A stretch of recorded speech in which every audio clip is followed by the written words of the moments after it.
We may not know right now what the NFL season is going to look like. We do have some projected win totals for you. And for that, I want to bring in SportsLine's senior analyst, Larry Hartstein. How's it going, Larry? Great, Katie. Good to see you. Good to see you. I want to talk all things sports betting today, specifically the AFC North. Their win totals, the Ravens appear head and shoulders above the rest of the division right now. They went 14-2 last year, and they're tied with the Super Bowl champion Chiefs for this season's highest win total, and that comes in at 11.5.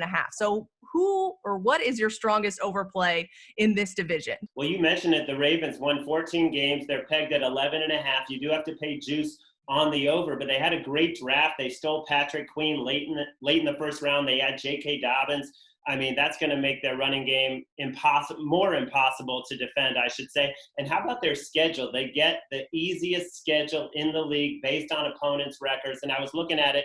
Their three toughest games, Chiefs, Titans, Cowboys, all have to come to Baltimore. Wow. And what is your strongest underplay for this division? I'm going to look at the Steelers, perennial contenders, but their total right there at 9 wins. It all comes down to Big Ben. He's 38. He's coming off of elbow surgery. Is he going to be able to play a full season at close to 100%? The backup quarterbacks really did not impress last year. This team converted 35% of the time in the red zone, easily the worst in the league. They did try to address it in the draft. They got the big red zone target, Claypool out of Notre Dame, but I still think everything has to go right for them to get to 10, and I think just a few things have to go wrong for them to be at 8 or 7.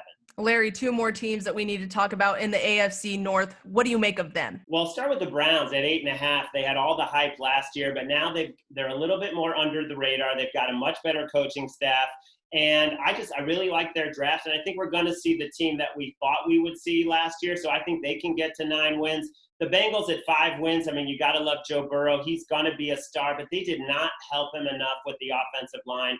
I think this guy's going to be in trouble, running for his life. He's probably going to put up great numbers, but a lot of picks, a lot of sacks. And if you force me to pick on their total, which is 5, which is so low, I would still go under. All right, Larry, thank you so much for your analysis on projected win totals for this season. I appreciate you. You can read even more about Larry's analysis over on SportsLine. I'm Katie Johnston for CBS Local Sports.